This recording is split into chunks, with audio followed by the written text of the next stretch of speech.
इन्नल हम्दुलिल्लाह नहमदुहु व नस्तईनुहु व नस्तगफिरुह व नऊज़ु बिल्लाहि मिन शुरूरि अनफुसिना व मिन सय्यिआति अअमालिना मन यहदिहिल्लाहु फला मुदिल्ल लहु व मन युद्लिल फला हादिय लहु व अशहदु अन ला इलाहा इल्लल्लाह वहदहु ला शरीक लहु व अशहदु अन्न मुहम्मदन अब्दुहु व रसूलुहु या अय्युहल्लज़ीना आमनुत्तक़ुल्लाहा हक़्क़ तुक़ातिही व ला तमूतुन्न इल्ला व अंतुम मुस्लिमून या अय्युहन्नासुत्तक़ू रब्बकुमुल्लज़ी ख़लक़कुम मिन नफ़्सिन वाहिदा व ख़लक़ मिन्हा ज़ौजहा व बस्स मिन्हुमा रिजालन कसीरन व निसाअ वत्तक़ुल्लाहल्लज़ी तसाअलून बिही वल अर्हाम इन्नल्लाहा काना अलैकुम रक़ीबा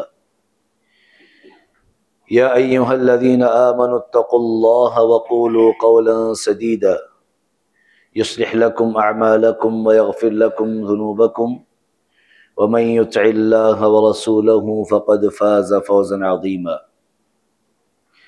अम्मा बअदु फ़इन्न ख़ैरल हदीस किताबुल्लाह व ख़ैरल हदी हदी मुहम्मदिन सल्लल्लाहु अलैहि वसल्लम व शर्रल उमूरि मुहदसातुहा व कुल्लु मुहदसतिन बिदअह व कुल्लु बिदअतिन ज़लालह व कुल्लु ज़लालतिन फ़िन्नार फ़क़द क़ाल अल्लाहु तबारक व तआला फ़ी कलामिहिल मजीद अला लिसान इब्राहीम अलैहिस्सलातु वस्सलाम व इज़ा मरिज़्तु फ़हुव यशफ़ीन व क़ाल अन्नबिय्यु सल्लल्लाहु अलैहि वसल्लम मा अंज़लल्लाहु दाअन इल्ला अंज़ल दवाअहु। सारी तारीफ़ें अल्लाह रब्बुल आलमीन के लिए ही लायक व ज़ेबा है, जो मुझे और आपको और हम सब को पैदा करने, पालने, मारने और दोबारा ज़िंदा करने वाला है। वही खैर व शर का मालिक है, वही बीमार करता है और वही शिफा भी देता है। सलातो सलाम हो नबी अकरम जनाब मोहम्मद रसूलुल्लाह सल्लल्लाहु अलैहि व आलिहि वसल्लम। अल्लाहुम्मा सल्लि व सल्लिम अला नबीना मुहम्मद। इंसान की ज़िंदगी आजमाइशों से घिरी हुई है। आजमाइशें इंसान के साथ कई एतबार से आती हैं। कभी आजमाइश माली एतबार से आती है, कभी आजमाइश आला औलाद के सिलसिले में आती है, कभी आजमाइश इंसान की अपनी सेहत से ताल्लुक़ रखती है। जब आजमाइश इंसान की सेहत और तंदुरुस्ती से ताल्लुक़ रखती है तो उसको उस आजमाइश से निकलने के लिए या उसकी उस बीमारी से निकलने के लिए शरीयत ने क्या अहकाम व मसाइल बताए, इंशाअल्लाह आज के इस जुमा में हम इस पर गुफ्तगू करें। अल्लाह रब्बुल आलमीन से दुआ करते हैं कि अल्लाह ताला मुझे और आपको कहने और सुनने से ज़्यादा इन बातों को समझने की तौफीक अता फरमाए, अमल करने की तौफीक अता फरमाए। जितने बीमार हैं अल्लाह ताला सबको शिफाए कुल्लिया और शिफाए आजिला अता फरमाए। बीमारी जब किसी इंसान को लाहक होती है तो वो कई तरह की होती है, कई तरीके की होती है। कभी बीमारी जिस्मानी होती है तो कभी रूहानी होती है। इंसान को जो लाहक बीमारी हो रही है या जिस बीमारी से इंसान मुतासिर हो रहा है, वो बीमारी कभी इलाज के लायक होती है, उसका इलाज मौजूद होता है और इलाज हो भी जाता है। कभी कभार बीमारियां ऐसी होती हैं जिसको ला इलाज अमराज कहा जाता है।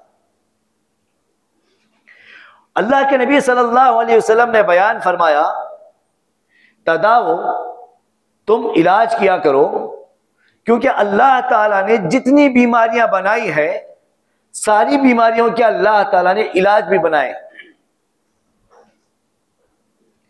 तो लिहाजा इस्लाम के टर्म्स के एतबार से कोई बीमारी ला इलाज नहीं होती।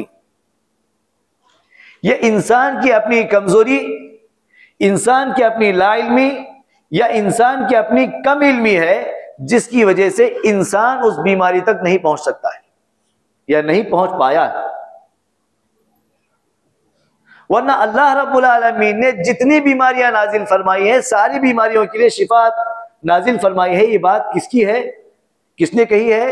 रसूलुल्लाह सल्लल्लाहु अलैहि वसल्लम ने फरमाई। एक इंसान जब बीमार हो जाता है तो उसको इस बीमारी से निकालने के लिए उसके अतराफ खुद उसको मिला करके 4 किस्म के लोग होते हैं।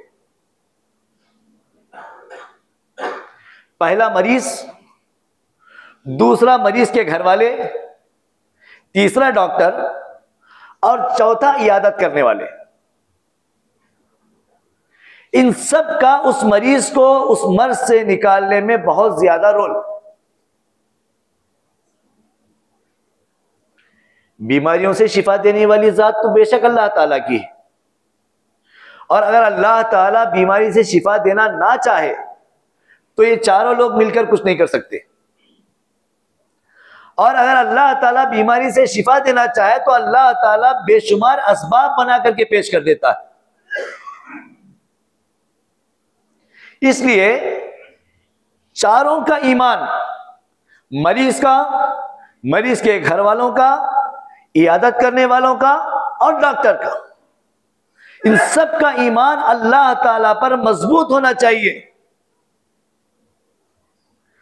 अगर किसी के भी ईमान में किसी भी तरीके का खलल पाया जाता हो तो फिर अल्लाह ताला की मदद के आने में रुकावट हो सकती, क्योंकि जिससे शिफा मांगना हो उससे आप शिफा तलब नहीं कर रहे हैं। जो शिफा देने वाली जात है उससे मांगने में आपको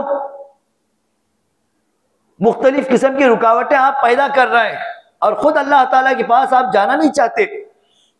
आप उस जात से मांग नहीं रहे, उस जात पर आपका ईमान नहीं है। तो बगैर ईमान के साथ आप जो इलाज कर रहे हैं और करवा रहे हैं उसमें तासीर पैदा हो, ये थोड़ा सा मुश्किल। फिर भी अगर अल्लाह ताला की रहमत शामिल हाल हो तो बेईमानों को भी अल्लाह ताला शिफा दे देते।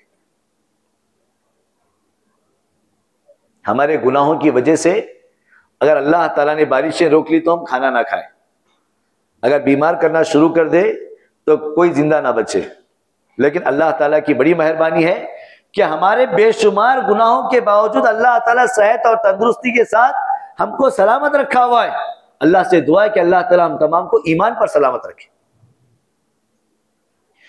तो जो आदाब शरीयत ने बताए हैं इन चारों के, सबसे पहला जो अदब है या सबसे पहली जो नसीहत है वो मरीज के लिए। मरीज को चाहिए कि अल्लाह पर ईमान रखे। इब्राहिम अलैहिस्सलाम ने लोगों के सामने दावत तौहीद पेश की तो बहुत सारी बातें उन्होंने पेश की। उसमें से क्या कहते हैं कि वइदा मरिस्तु फहुव यशफीन, कि मैं जब बीमार हो जाता हूं तो मेरा रब मुझे शिफा देता है। और अल्लाह रब्बुल आलमीन ने कुरान मजीद में बेशुमार जगहों पर कहा कि हमने कुरान में ऐसी आयतें नाजिल फरमाई हैं जिसमें लोगों के लिए शिफा है, रहमत है, हिदायत है। ये तीनों चीजों को अल्लाह ताला ने जिक्र किया है। तो कुरान शिफा है। सूरे नहल के अंदर अल्लाह रब्बुल आलमीन ने शहद को शिफा करार दिया। यखरुज मिन बुतूनिहा शराब मुख्तलिफुन अलवानुहु फीही शिफाउन लिन्नास। तो अल्लाह ताला ने शिफा का जिक्र किया है कुरान के अंदर। मरीज को क्या चाहिए कि वो यकीन रखे कि अल्लाह की जात है जो मुझे इस बीमारी से शिफा देने वाली। आपके पैर में अगर महज कांटा भी अगर चुभ रहा है, अल्लाह के नबी ने क्या तालीम दी है कि अल्लाह ताला से उस मदद तलब करो। जूते का तस्मा टूट गया, अल्लाह ताला से मदद तलब करो।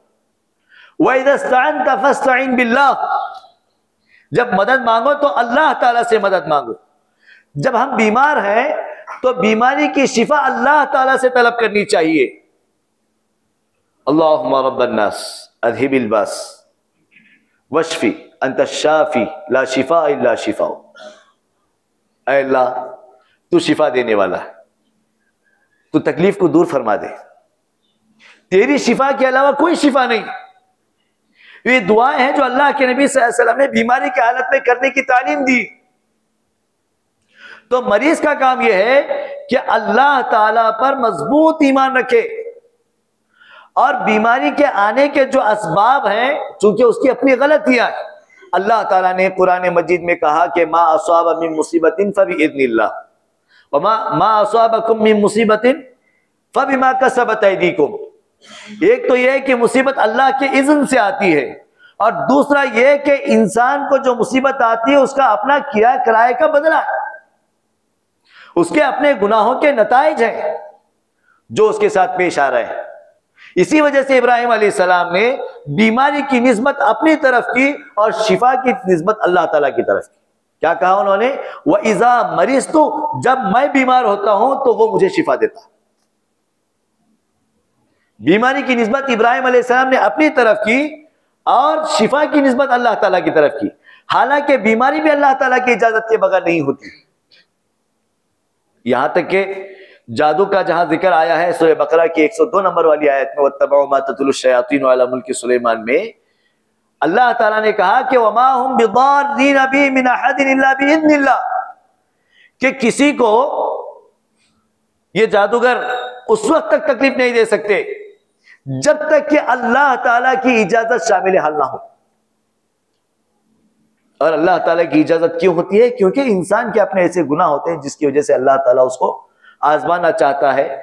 या यूं समझे, अल्लाह के नबी सल्लल्लाहु अलैहि वसल्लम बयान फरमाते हैं, सही मुस्लिम की हदीस है, मैं युरिदिल्लाहु बिही खैरन युसब्बिन, अल्लाह जिसके साथ खैर का इरादा करता है उसको आजमा के देखता है। तो अल्लाह ताला ने जिसके साथ खैर का इरादा किया उसके साथ आजमाइश आई, वो बीमार हो गया और उसके गुनाह धुल गए। अल्लाह के नबी सल्लल्लाहु अलैहि वसल्लम फरमाते हैं कि आजमाइश जितनी बड़ी होती है उसका अजर भी उतना बड़ा है। तो मरीज के लिए जो सबसे पहली तालीम है वो ये है कि अल्लाह ताला की जात पर कामिल ईमान और यकीन रखे कि अल्लाह ताला ही शाफी है। और दूसरी नसीहत ये है कि मरीज को चाहिए कि वो हमेशा पॉजिटिव रहे, मुस्बत रहे, वो अपने दिलो दिमाग में गैर जरूरी वसवसों को जन्म न दे। और जब उसके दिलो दिमाग में बेसुकूनी आएगी, बेकरारी आएगी, वसवसे आने लगेंगे, तो फिर दवाइयां उस पर असर नहीं करेंगी, क्योंकि वो वसवसे उसको जो यकीन है बीमारी से शिफा हासिल करने का, उस यकीन को खत्म कर देंगे, उसके अंदर नेगेटिविटी जन्म लेगी। जब आप अल्लाह ताला से खैर की उम्मीद रख रहे हैं तो नेगेटिविटी को आने नहीं देना चाहिए। अल्लाह ताला से खैर की उम्मीद यही पॉजिटिविटी है। और तीसरी नसीहत यह है कि हमेशा अल्लाह ताला का जिक्र करें, हमेशा अल्लाह ताला का जिक्र करें। और उस मुसीबत में चौथी नसीहत यह है कि अल्लाह ताला से यह यकीन रखें कि अल्लाह ताला इस मुसीबत पर अजर देने वाला है। अल्लाह के नबी ने क्या फरमाया कि मोमिन के पैर में अगर कांटा भी चुभता है तो अल्लाह ताला उस पर अजर देता है। तो बीमारी चाहे बड़ी हो कि छोटी हो, उससे गुनाह धुल जाते हैं, माफ होते हैं, इसके बेशुमार दलाइल हमें मिलते हैं।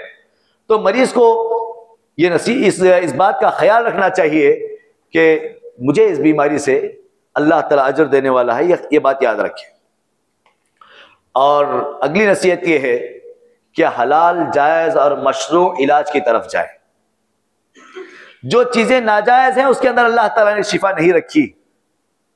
इन्नल्लाह लम यजअल शिफाअन फीमा हर्रम अलैकुम, लम यजअल शिफाअकुम फीमा हर्रम अलैकुम, कि अल्लाह ताला ने जिस चीज को तुम पर हराम करार दिया है उसमें तुम्हारे लिए शिफा नहीं है। तो हलाल और मशरू चीजों से शिफा हासिल करने की कोशिश करना चाहिए। और एक नसीहत ये भी है कि परहेज करें। डॉक्टर जिन चीजों से आपको आपका तबीब जिन चीजों से आपको परहेज बता रहा है उन चीजों से परहेज करें, क्योंकि अल्लाह ताला ने हुक्म दिया है कि हलाकत की तरफ अपने हाथों को मत डालो, वला तुल्कू बिअयदीकुम इला तहलुका। इस चीज के खाने से आपको नुकसान हो सकता है, डॉक्टर ने बताया, तो उसके खाने से परहेज करो। वला तुल्कू बियदीकुम इला तहलुका। और आप अगर चाहो तो कुरान से शिफा तलब कर सकते हैं। मरीज के लिए अगली सबसे अहम नसीहत, सेल्फ डायग्नोसिस और सेल्फ ट्रीटमेंट, ये सबसे ज्यादा डेंजरस। अपनी बीमारी को खुद कोई नाम दे रहा है और अपनी तरफ से इलाज जो है तजवीज कर रहा है। जैसे रसूल करीम सल्लल्लाहु अलैहि वसल्लम ने इरशाद फरमाया कि अलहब्बतुस सौदा, काले दाने, कलौंजी के, मौत के सिवा इसमें हर बीमारी का इलाज बेशक है, इसमें किसी को शक नहीं करना चाहिए। और अगर किसी ने कलौंजी में शिफा का इंकार किया तो गोया उसने अल्लाह के रसूल सल्लल्लाहु अलैहि वसल्लम की बात का इंकार किया। जो लोगों के अंदर हम देख रहे हैं वो ये है कि कलौंजी को शिफा करार दिया गया। लोग कलौंजी कितनी मिकदार में खा रहे हैं? कोई 1 चमचा खा रहा है, कोई आधा चमचा खा रहा है। शिफा से इंकार नहीं है। पहले आप कलौंजी के मिजाज को तिब क्या कहती है ये समझिए। ऐसे ही अलकुस्तुल बहरी, अलकुस्तुल हिंदी उम्मन लोगों को रुकिया करने वाले इलाज में देते हैं। इन सब चीजों का मिजाज या तो सर्द खुश्क है या तो गर्म खुश्क है। इन चीजों के ज्यादा इस्तेमाल करने से कॉन्स्टिपेशन हो सकता है, जिस्म में पानी के मादे कम हो सकते हैं। हालांकि हदीस के अंदर इनकी फजीलतें बहुत बताई गई। मतलब यह है कि कलौंजी के अंदर, अलकुस्तुल बहरी के अंदर, अलकुस्तुल हिंदी के अंदर या दीगर चीजें जो कुरान और हदीस के अंदर बताई गई हैं, शहद के अंदर शिफा है, इसको आप अपनी मर्जी से इस्तेमाल नहीं करेंगे, आप डॉक्टर के मशवरे से इस्तेमाल करेंगे। उस सिलसिले में जो इल्म रखने वाले हुक्मा हैं, हकीम हजरात हैं, उनसे मशवरा लेंगे, उसके मशवरे के बाद आप इस्तेमाल करेंगे। अल्लाह के नबी सल्लल्लाहु अलैहि वसल्लम ने जब यह कहा कि कलौंजी में शिफा है, तो इसका मतलब यह है कि यकीनन इसमें शिफा है, लेकिन जो दवाइयां आप दे रहे हो उन दवाइयों में एक मुनासिब मिकदार कलौंजी की होनी चाहिए, जिससे मरीज को शिफा हासिल करने में मदद मिल सके। कितने मरीज ऐसे देखे गए हैं, इन चीजों के ज्यादा इस्तेमाल करने की वजह से लाइल्मी में उनके अंदर मुख्तलिफ किस्म की दूसरी बीमारियां जन्म लेने लगी। बलगम की ज्यादती है, कलौंजी का ज्यादा इस्तेमाल कर रहे हैं तो जिस्म का पानी भी सूख गया। ये चीजें देखने में आती हैं, आप अतिबा से, हुक्मा से पूछ सकते हैं। कलौंजी में शिफा है, इससे इंकार नहीं है, लेकिन एक मुनासिब मिकदार। लोग बताते हैं, तजुर्बेकार लोग बताते हैं कि 7 दाने से 11 दाने रोजाना अगर आप पानी के साथ इस्तेमाल करते हैं या शहद के साथ इस्तेमाल करते हैं तो यह आपके लिए बेहद मुफीद।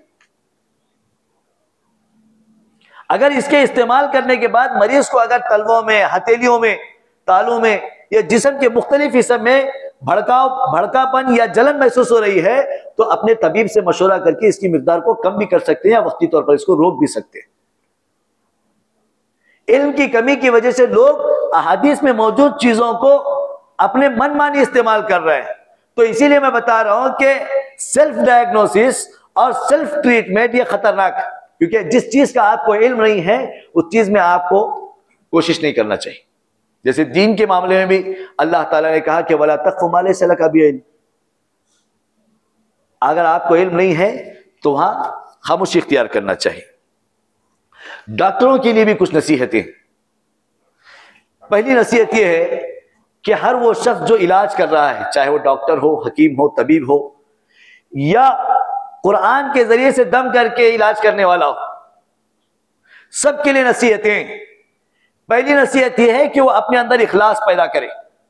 उसको इस बात का यकीन होना चाहिए कि शिफा देने वाली जात अल्लाह की है, मैं नहीं हूं।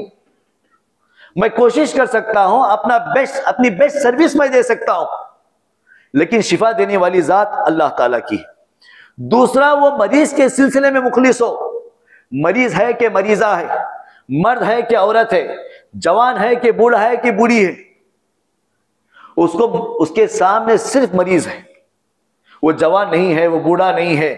वो ये समझे कि जो मेरे सामने है वो मरीज है और मरीज के साथ मुझे हमदर्दी होनी चाहिए। वो अल्लाह ताला के लिए भी मुखलिस हो और मरीज के लिए भी मुखलिस हो। और दूसरी बात यह कि इल्म तिब का उसको इल्म होना चाहिए। तबाबत का इल्म होना चाहिए। अगर आपको इल्म नहीं है, खुद को डॉक्टर बोल रहे हैं और इंजेक्शन देने लग जाए, रिएक्शन होगा तो जिम्मेदार कौन? आपको हिकमत नहीं आती और अगर आप खुद को हकीम कहने लग जाएं और लोगों को मुख्तलिफ किस्म की नुस्खे तजवीज करके दे रहे हैं, उससे अगर रिएक्शन होगा तो जिम्मेदार कौन? लिहाजा जिस इल्म से मुतालिक आप गुफ्तगू कर रहे हैं या जो प्रैक्टिस आप कर रहे हैं, उसका मुकम्मल आपको इल्म होना जरूरी है। इल्म तिब से मुतालिक इंसान के जिस्म का, उसकी शनाख्त, उसकी साख, उसके मिजाज, इन सब का इल्म होना। फिर जो दवाइयां दे रही हैं, उन दवाइयों का मिजाज क्या है, उसके रिएक्शंस क्या है, उसके एक्शंस क्या है, इसका इल्म होना जरूरी है। और इसके बगैर अगर आप इलाज करने जाएंगे तो आप मरीज का नुकसान करेंगे। अल्लाह के रसूल सल्लल्लाहु अलैहि वसल्लम इस सिलसिले में भी बहुत अच्छी रहनुमाई करते हैं। नबी करीम सल्लल्लाहु अलैहि वसल्लम ने फरमाया, मन ततब्बबा वलम युअरफ मिन्हु तिब फहुवा ज़ामिन। किसी ऐसे शख्स ने मेडिकल प्रैक्टिस की जबकि उसके पास उसका इल्म नहीं है, तो आगे जो होगा उसका जामिन वो खुद होगा। रिएक्शन हुआ, मरीज मर गया, उसकी किडनियां फेल हो गई, उसका लीवर फेल हो गया, डॉक्टर उसका जामीन। लिहाजा बगैर इल्म के जैसे फतवे देना हराम है, वैसे ही बगैर इल्म के डॉक्टरी का काम करना भी हराम। सबको इस सिलसिले में बड़ी तवज्जो की जरूरत है। हमारे पास क्या होता है, ये बड़ों के नुस्खे हैं, वो हैं, ये हैं, लोगों में मशहूर कर दिया गया। उस वक्त में लोगों को इल्म होता था, मिजाज का इल्म होता था, उस एतबार से लोग करते थे। कितने ऐसे हकीम, नीम हकीम मार्केट में मौजूद हैं जिन्होंने मर्दानगी की दवाइयां बेची और उस दवाइयों को, यूनानी दवाइयों को खा करके लोगों की किडनियां फेल हो गई। उसमें मुख्तलिफ किस्म के एलोपैथिक मेडिसिन मिला करके लोग बेच रहे हैं। लोगों के मिजाज के साथ एक खिलवाड़, लोगों की तबीयतों के साथ एक खिलवाड़। और कभी यह है कि कभी किसी मरीज को वो दवा सेट नहीं होती, आप बना करके दे रहे हैं, क्योंकि आपको उसकी तबीयत का इल्म नहीं है। महज आपको नुस्खा मालूम है, मरीज के जिस्म की क्या साख है, उसके मिजाज, उसका मिजाज क्या है, आपको उसका इल्म नहीं है, और आप उसको दवा देते जा रहे हैं, उस पर वो रिएक्शन नहीं करेगा। जैसे एक मिसाल देता हूं, हमारे घरों में हम फली खाते हैं, सेंगे की फली, मूंगफली भी जिसको बोलते हैं। किसी को मानती और किसी को नहीं मानती। कोई खा ले तो उसको छींके आने लगती है, और कोई मजे से खाता है, उसको कुछ नहीं होता, जबकि वो नेचुरल चीज है और वो अपनी जगह एक मेडिसिन भी है। तो इंसान के मिजाज का एतबार दवा देते वक्त में होना चाहिए। अगर आपको इसका इल्म है तो आप दवा दीजिए, वरना अपने हाथों को रोक लीजिए, क्योंकि किसी की जान की जिम्मेदार आप नहीं बन सकते। अल्लाह ताला हम तमाम को नेक तौफीक अता फरमाए।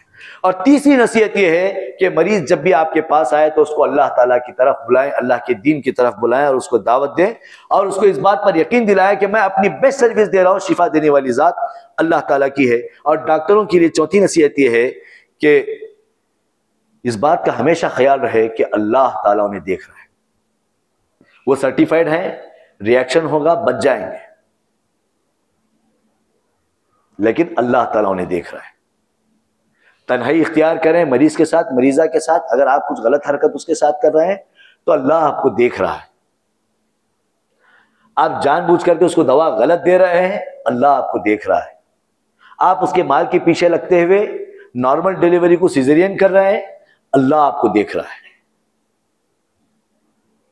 हमेशा इस बात का यकीन होना चाहिए कि अल्लाह मुझे देख रहा है, और जब यह यकीन हो कि अल्लाह मुझे देख रहा है और अल्लाह को मुझे जवाब देना है, तो फिर आप अल्लाह ताला की नाफरमानी नहीं करेंगे, मरीजों के साथ आप ज्यादती नहीं करेंगे।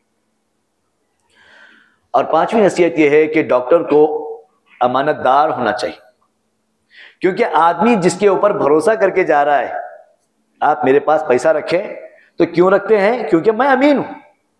अल्लाह के रसूल सल्लल्लाहु अलैहि वसल्लम के दुश्मन आप सल्लल्लाहु अलैहि वसल्लम के पास अमानत रखते थे। क्यों रखते थे? क्योंकि आप सल्लल्लाहु अलैहि वसल्लम अमानतदार हैं। कई कुफार और मुशरिकीन आप सल्लल्लाहु अलैहि वसल्लम से अपने जाती मशवरे तलब करते थे। क्यों? क्योंकि आप उस सिलसिले में आप सल्लल्लाहु अलैहि वसल्लम अमानतदार थे। आप एक डॉक्टर हैं, आप तबीब हैं, आप हकीम हैं, आप इलाज कर रहे हैं, तो आपके अंदर उसके मरीज मर्ज से मुतालिक और मर्ज से उसकी अंदरूनी कैफियत से मुतालिक राजदारी और अमानतदारी होना चाहिए। ऐसा ना हो कि फला आया था मेरे पास, वो मर्ज लेके आया, अब लोगों में उसको मशहूर कर रहे हैं। अमानतदारी और अखलाकमंदी बहुत ज़रूरी है। और ऐसे ही जो है मरीज़ डॉक्टर के पास जब मरीज़ा आते हैं, लेडी पेशेंट्स आते हैं, तो ऐसी सूरत में डॉक्टर को इस बात का ख्याल होना चाहिए कि बिला ज़रूरत उसके सतर को ना हटाए, उसके पर्दे को बिला ज़रूरत ना तोड़े।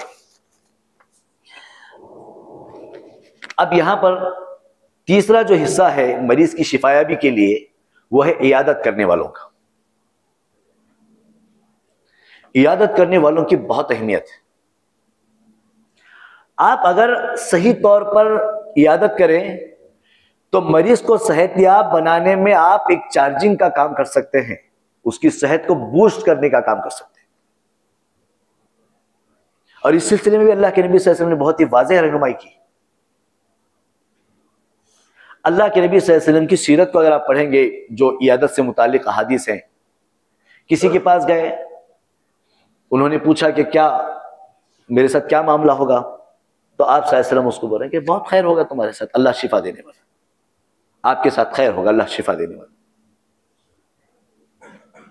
तो आप जब इयादत करने के लिए जा रहे हैं तो आपका माइंडसेट ये होना चाहिए कि मेरी बातों से मरीज को ताकत मिले।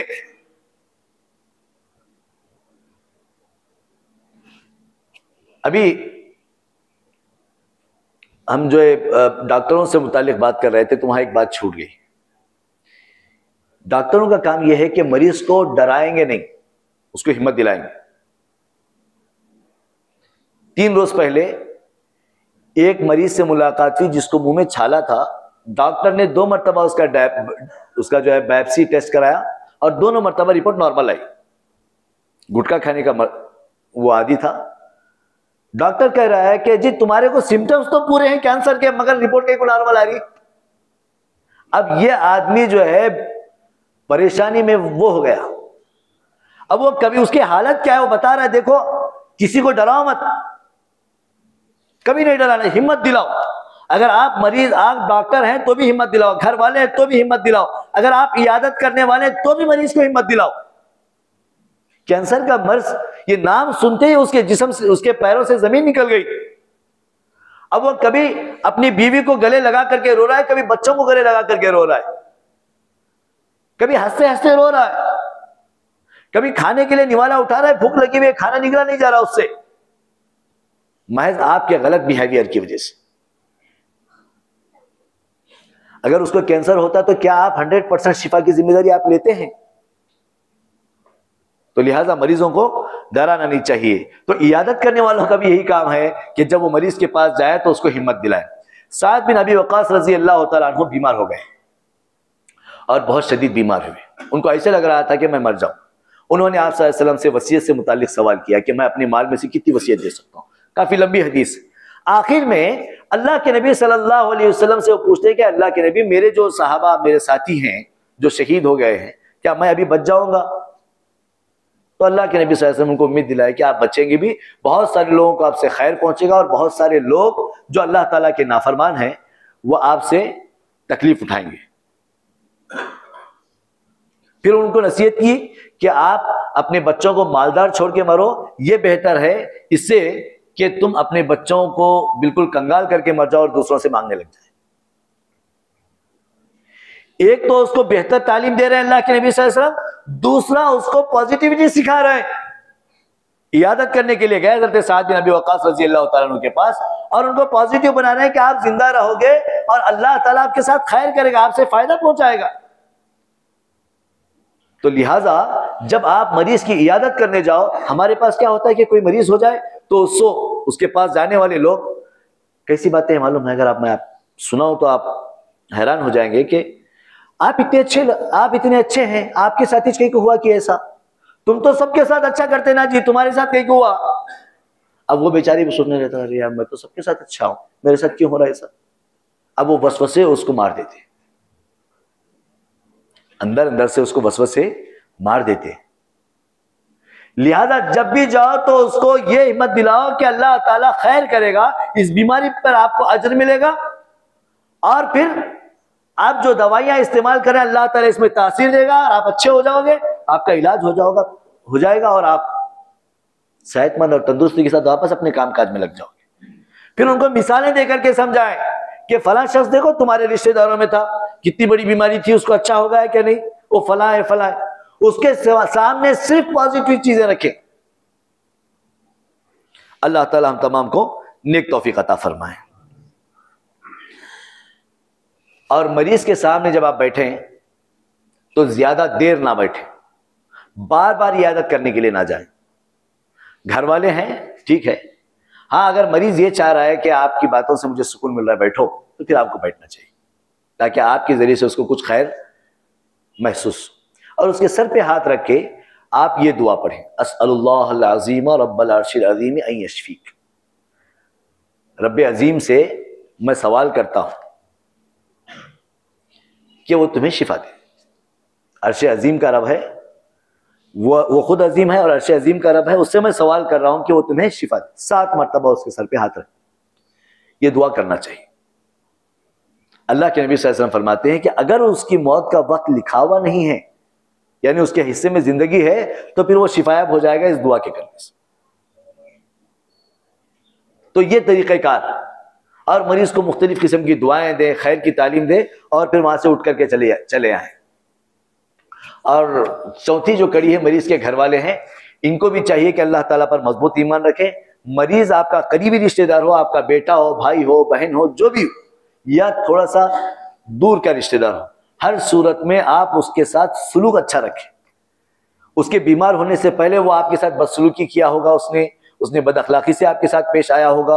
अब इस हालत में उसके साथ वो दुश्मनी नहीं निकालना चाहिए, उसके साथ सुलूक अच्छा रखें। मुमकिन है कि जब वो अच्छा हो जाए तो आपके इस अच्छे सुलूक की वजह से वो आपके साथ बहुत अच्छा हो जाए। अल्लाह ताला से नेक उम्मीद रखें।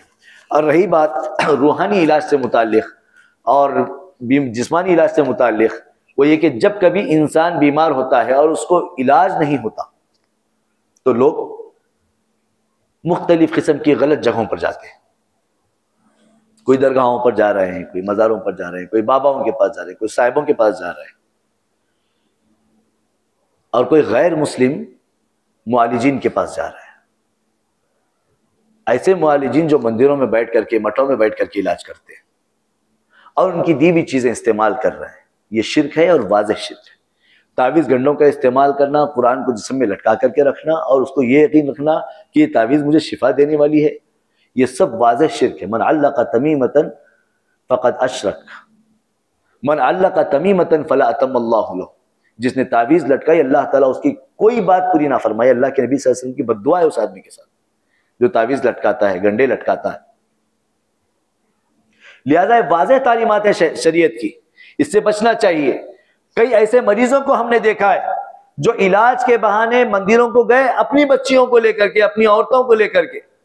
उसने उनको कंडीशन लगाई कि देखो माँ, तुम ये मेरे पास ये कमरा है, ये कमरे में तुम 7 रोज रुको तो तुम अच्छे हो जाते। 7 दिन और रात वहां रुकना है, और रात में वो कुछ खिलाता है। आपने अखबारात में भी पढ़ा होगा कि फला साधु ने अपने मरीज को कुछ खिला दिया और वो बेहोशी की हालत में आ गया, उसके साथ उसने दुष्कर्म किया। ऐसे मजलूमीन हमारे पास बेशुमार, और आपके शहर गुलबर्गा के। लिहाजा जब ये हरकत आप करोगे कि अल्लाह ताला की नाफरमानी आप कर रहे हैं, गैर शरई मुआलिजीन के पास आप जा रहे हैं, आपने अल्लाह ताला की नाफरमानी की, आपने शिर्क किया, तो आपकी इज्जतें भी लूट गई। ना आपकी ईमान की जमानत रही, ना और आपके हया की जमानत रही। लिहाजा जब कभी बीमारी आए तो अल्लाह ताला से शिफा तलब कीजिए, जायज उसूलों से इलाज करवाने की कोशिश कीजिए, नाजायज तरीकों को मत अपनाइए। जिन चीजों को अल्लाह ताला ने हराम करार दिया है, अल्लाह ताला ने उसमें शिफा नहीं रखी है। उमूमन हमारे पास एक सवाल अक्सर आता है कि बच्चों का सीना भर ले रहा, गधी का दूध पिले तो जो है शिफा होती क्या? ये जायज है क्या? तो इस सिलसिले में मैंने कई अहले इल्म के फतावे तलाश किए। शेख इब्न उथैमीन रहमहुल्लाह कहते हैं कि किसी भी सूरत में गधी का दूध पिला करके इलाज करना जायज नहीं है, क्योंकि उसके अंदर शिफा नहीं। तो जिन चीजों को अल्लाह ताला ने जायज करार दिया है उसी में शिफा है, और अल्लाह ताला ने जो असबाब बताए हैं उन असबाब को इख्तियार करते हुए, जायज असबाब को इख्तियार करते हुए अगर आप अपना इलाज खुद करते हैं या करवाते हैं तो अल्लाह ताला ज़रूर आपको शिफा देगा। और आखिर में फिर से वही हदीस सुन लीजिए कि अल्लाह ताला से हमेशा पुरउम्मीद होना चाहिए। अल्लाह के नबी सल्लल्लाहु अलैहि वसल्लम ने फरमाया है कि मा अंज़लल्लाहु दाअन इल्ला अंज़ला दवाअहु औ अंज़ला शिफाअहु। किसी भी बीमारी को अल्लाह ताला ने जब पैदा किया है तो उसका इलाज भी अल्लाह ताला ने बताया है और उसकी शिफा भी अल्लाह ताला ने नाजिल फरमाई है। अल्लाह ताला से दुआ है कि अल्लाह ताला मुझे और आपको कहने और सुनने के साथ साथ समझने और अमल करने की तौफीक अता फरमाए। तमाम बीमारों को शिफाए कुल्ली और शिफाए आजिला अता फरमाए। अल्लाह रब्बुल आलमीन से दुआ है कि बीमारों को शिफा अता फरमाए, परेशान हालों की परेशानियों को दूर फरमाए। जो लोग कर्ज के बोझ तले दबे हैं अल्लाह ताला उनको कर्जों से निकलने के लिए आसान और आसान रास्ते अता फरमा दे। जो लोग सूद के बोझ तले दबे हैं अल्लाह ताला से दुआ है कि उनको अल्लाह सच्ची तौबा करने की तौफीक अता फरमाए और हमेशा के लिए इस बला से उनको निकलने की अल्लाह ताला तौफीक अता फरमाए। जब तक जिंदा रखे, इस्लाम पर जिंदा रखे, जब हमारा खातिमा हो तो कलमा पढ़ के मरने की तौफीक अता फरमाए और हमारा खातिमा बिल खैर फरमाए। अल्लाह ताला से दुआ है कि मरने के बाद अज़ाब कब्र से, पुलसिरात की आफतों से, हश्र व नशर की मुसीबतों से, जहन्नम के अज़ाबात से अल्लाह ताला हम तमाम को महफूज फरमाए। अक़ूलु क़ौली हाज़ा अस्तग़फ़िरुल्लाह ली व लकुम लिसाइरिल मुस्लिमीन मिन कुल्लि ज़ंब वस्तग़फ़िरूहु इन्नहु हुवल गफ़ूरुर रहीम व सल्लल्लाहु अला नबी।